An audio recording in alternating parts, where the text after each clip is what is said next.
15 जनवरी 2023 पनभड़ी महाराष्ट्र में गुरुजी पंडित प्रदीप मिश्रा जी द्वारा वाची जा रही श्री मां चंद्रभागा शिव महापुराण कथा के तीसरे दिन की कथा पूर्ण हो चुकी है। इस वीडियो में हम आपको आज की कथा की संपूर्ण जानकारी देंगे। साथ में इस वीडियो में हम आपको आज की कथा की संपूर्ण जानकारी तो देंगे ही, साथ में कल सोमवार है और माघ माह के इस सोमवार का पूरा लाभ प्राप्त करने के लिए गुरुजी पंडित प्रदीप मिश्रा जी के बताए सोमवार के 6 महा उपाय वीडियो में करके भी दिखाएंगे, ताकि वे उपाय आपको आसानी से समझ में आ सके। सभी उपाय आपको इस वीडियो के अंत में करके दिखाएंगे, इसलिए वीडियो को अंत तक देखें, अंत तक बने रहें ताकि कोई भी उपयोगी जानकारी आपसे ना छूटे। आज की कथा में गुरुजी ने कुल 20 उपाय पत्र उपयोगी जानकारी दी है। सभी की जानकारी आपको इस वीडियो के माध्यम से हम दे देंगे। अगर आपने आज की कथा नहीं सुनी है तो पूरी कथा का रसतत्व आपको इस छोटे से वीडियो से प्राप्त हो जाएगा। बढ़ते हैं पहली जानकारी की ओर। अगर आप गुरुजी पंडित प्रदीप मिश्रा जी की कथा ऑनलाइन मतलब मोबाइल में यूट्यूब के माध्यम से सुनते हैं तो हम आपको बता दें, आप ऑनलाइन आस्था टीवी और विठलेश्वर सेवा समिति के ऑफिशियल चैनल में देख पाएंगे। किन्हीं कारणों के चलते अभी आप पंडित प्रदीप मिश्रा जी सीहोर वाले यूट्यूब चैनल पर कथा लाइव ब्रॉडकास्ट नहीं हो पा रही है, जिसकी असुविधा के लिए खेद है। बढ़ते हैं आज की कथा की दूसरी जानकारी की ओर। गुरुजी ने बताया, सतगुरु अगर सही है और सच्चा है तो दुनिया में सतगुरु और माँ ऐसे होते हैं जो आपका चेहरा देखकर समझ जाते हैं कि आपको क्या तकलीफ है, क्या परेशानी है। बढ़ते हैं आज की कथा की तीसरी जानकारी की ओर। गुरुजी ने बताया, नवयुवक बेटा बेटी प्रश्न करते हैं कि शिवलिंग में बेलपत्र और शहद चिपकाने से क्या होता है, जल चढ़ाने से क्या होता है। तो उनके लिए गुरुजी ने कहा, हम एक पत्र पढ़ना चाहेंगे जिसे आप ध्यान से सुने। संगीता जी यवतमाल से पत्र लेकर आई, जिसमें उन्होंने लिखा, मेरा बेटा गवर्नमेंट जॉब की तैयारी 2020 से कर रहा था। उसने इसरो का भी एग्जाम दिया था। इसके बाद लॉकडाउन हो गया और लॉकडाउन के बाद फिर से उसका एग्जाम था। फिर लॉकडाउन में हमने आपकी शिव महापुराण कथा सुनना प्रारंभ किया। 1 लोटा जल और 1 बेलपत्र शिवलिंग पर चढ़ाना शुरू किया। इसके बाद हमारे बेटे का पहला पेपर में अच्छे नंबर आ गए। इसके बाद उसने दूसरा और तीसरा एग्जाम भी तैयारी करने लगा। हमने पशुपतिनाथ व्रत भी किया और साथ में 1 लोटा जल निरंतर चढ़ाते थे। इसके बाद मेरा बेटा 2 और 3 तीनों एग्जामों में क्लियर हो गया और मेरे बेटे का ऑल इंडिया में टॉप में 3rd रैंक लगी है और मेरे बेटे की इसरो में जॉब लग गई है और उसी का आभार व्यक्त करने में बेटे के साथ कथा पंडाल में आई हूँ।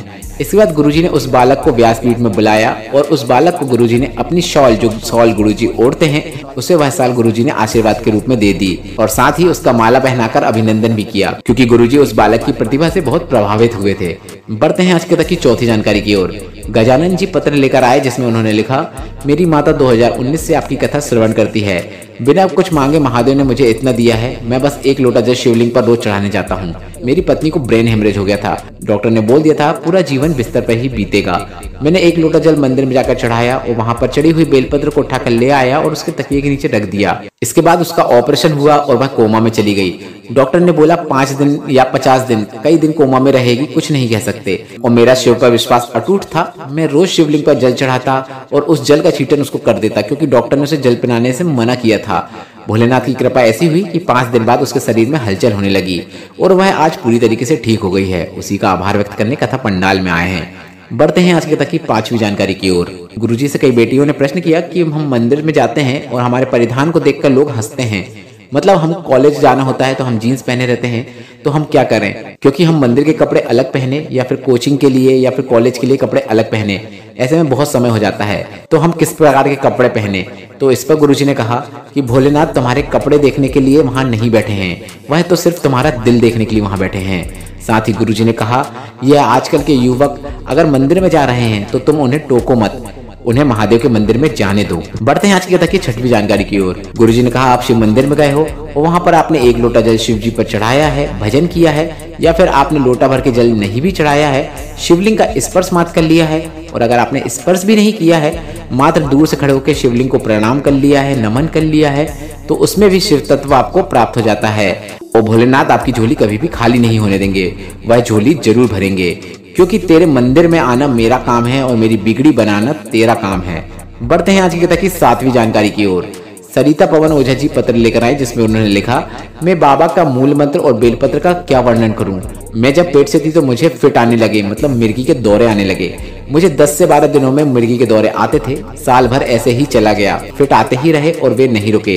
और मैंने टीवी पे आपकी कथा सुनी और कथा सुनने के बाद मैंने शिवलिंग पर 1 लोटा जल चढ़ाती और शिवलिंग पर चढ़ी हुई बेलपत्र को वहीं पे शिवलिंग के सामने बैठकर खा लेती, आचमन कर लेती। इसके बाद भोलेनाथ की कृपा ऐसी हुई कि अभी 1 साल हो गए हैं और मेरे फिट आना बंद हो गए हैं। उसी का आभार व्यक्त करने कथा पंडाल में आई हूँ। बढ़ते हैं आज की कथा की 8वीं जानकारी की ओर। कल्याणी जी पत्र लेकर आई जिसमें उन्होंने लिखा, मेरे पापा की किडनी में बहुत साल से पथरी हो गई थी और शरीर में भी सूजन बनी रहती थी। किडनी में पथरी होने के कारण पूरा शरीर खराब होते जा रहा था। डॉक्टर ने ऑपरेशन की बोल दिया था। मैंने आपकी कथा मोबाइल पे सुनी और मैंने पशुपतिनाथ व्रत किया और साथ में मैंने शिवलिंग पर चढ़ी हुई बेलपत्र पापा को देना शुरू किया। आपका बताया सफेद दूर वाला उपाय किया जो कि पथरी होने पर किया जाता है। इसके बाद मेरे पापा की पथरी चूर चूर होकर निकल गई।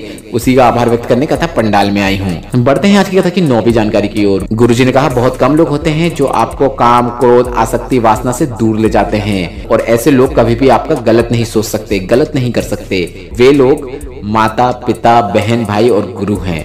ये हमेशा जीवन में तुम्हें सही रास्ता ही दिखाएंगे। बढ़ते हैं आज की कथा की 10वीं जानकारी की ओर। मकर संक्रांति का दान का महत्व बताते हुए गुरुजी ने कहा, आपको ऐसी चीज करना चाहिए जो आपको प्रिय हो, जिसका उपयोग आप कर सको या फिर जिसका उपयोग आप करते हो, ऐसी ही चीज का दान करना चाहिए।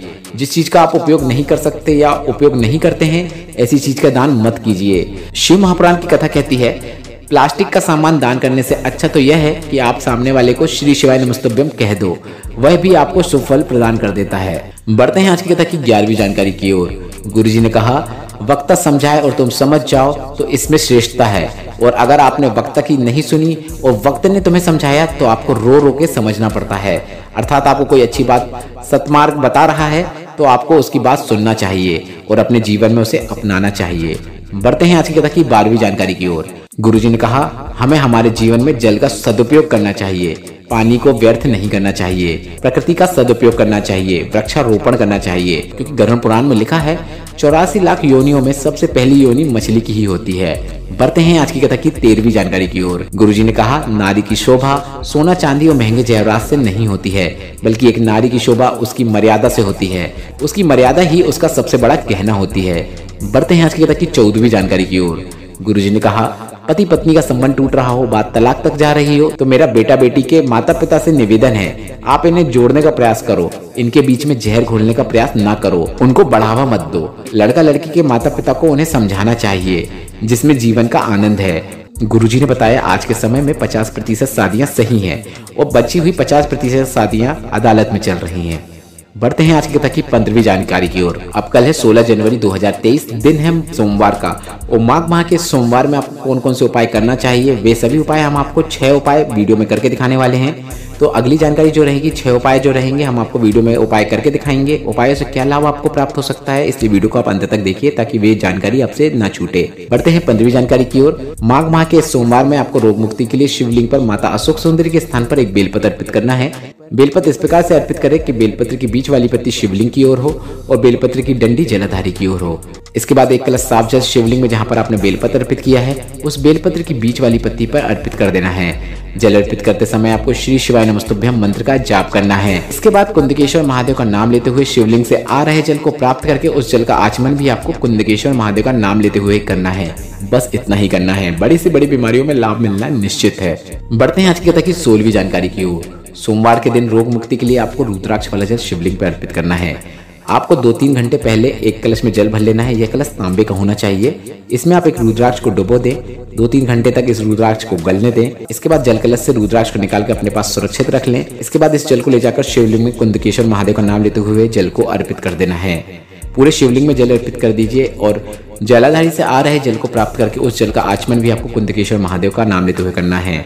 Blood pressure, sugar, liver, kidney से जुड़ी कई समस्याओं में इसमें लाभ देखने को मिलता है। गुरुजी का बताया यह उपाय सभी करते हैं, इस उपाय को करके आप भी लाभ प्राप्त करें। बढ़ते हैं 17वीं जानकारी की ओर। मनोकामना पूर्ति और लक्ष्मी वृद्धि के लिए आपको शिवलिंग पर जल चढ़ाना है। आपको कमलगट्टे को लेना है और एक जल कलश में आपको कमलगट्टे को डुबोकर निकाल लेना है, या फिर आप जल कलश में कमलगट्टे को रहने भी दे सकते हैं। इसके बाद इस कमलगट्टे वाले जल को आपको शिवलिंग में जाकर महादेव की शिवलिंग में पूरी जगह अर्पित कर देना है। सबसे पहले गणेश, फिर कार्तिकेय, फिर उसके बाद माता अशोक सुंदरी, फिर शिवलिंग का जो कटी भाग होता है माता पार्वती का हस्त कमल, इसके बाद ऊपर जलाधारी बधी है तो उसमें, और अंत में शिवलिंग के ऊपर पूरा जल अर्पित कर देना है। यह मनोकामना पूर्ति के लिए इस प्रकार से जल अर्पित किया जाता है। और जल अर्पित अगर आप कमलगट्टा डाल के कर रहे हैं, कमल पुष्प डाल के कर रहे हैं, तो यह लक्ष्मी वृद्धि के लिए भी काफी अच्छा रहता है। पूरा जल अर्पित कर देंगे तो जो थोड़ा सा जल बचता है, अंत का जल आपको जल कलश ऐसा रखना है कि जल कलश आपकी ओर हो। आप वीडियो के माध्यम से भी देख सकते हैं कि आपको जल अंत कैसे करना है, जल चढ़ाने का अंत कैसे करना है।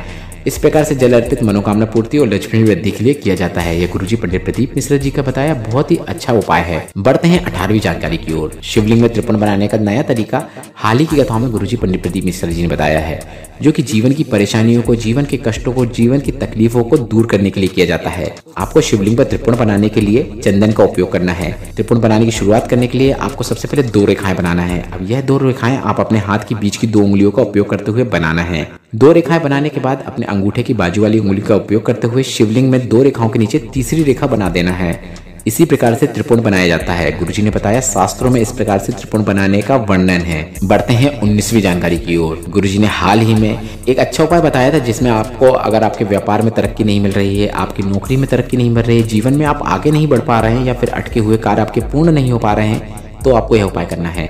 आपको 7 बेलपत्र को लेकर जाना है और शिव मंदिर में त्रिशूल के जो 3 भाग होते हैं, तीनों भागों में एक बार स्पर्श करा के उसको माता अशोक सुंदरी के स्थान पर अर्पित कर देना है। इसके बाद आप एक कलश जल शिवलिंग के ऊपर अर्पित कर सकते हैं। इस प्रकार से बेलपत्र को त्रिशूल में लगाकर शिवलिंग में अर्पित करने का यह काफी अच्छा अटके कार्य वाला उपाय है, जिससे आप प्रत्येक सोमवार को कर सकते हैं। बढ़ते हैं 20वीं और अंतिम जानकारी की ओर। मनोकामना पूर्ति के लिए शिवलिंग पर बेलपत्र अर्पित करने का तरीका। अगर आपकी कोई मनोकामना है जो बड़े समय से पूरी नहीं हो पा रही है, या फिर आप कोई कार्य के लिए निकल रहे हैं, तो आप इस प्रकार से यह उपाय कर सकते हैं। आपको एक बेलपत्र लेना है और बेलपत्र की 3 पत्तियों में आपको चंदन लगा लेना है। चंदन या फिर एक चावल का दाना रखकर इस बेलपत्र को आपको शिवलिंग के ऊपर अर्पित कर देना है। बेलपत्र इस प्रकार से अर्पित करें कि बेलपत्र की डंडी जलाधारी की ओर हो। इसके बाद आप चाहें तो 1 कलश जल भी अर्पित कर सकते हैं। इसके बाद श्री शिवाय नमस्तुभ्यं बोलते हुए आप अपनी कार्य, अपना मनोरथ महादेव से बोल सकते हैं और एक बार और श्री शिवाय नमस्तुभ्यं बोल देना है। बस इतना ही करना है। सभी उपाय आप सुबह या शाम कभी भी कर सकते हैं और यह उपाय आप प्रत्येक सोमवार को कर सकते हैं। जब आपको लगे सोमवार को यह उपाय करना है तो आप कर सकते हैं।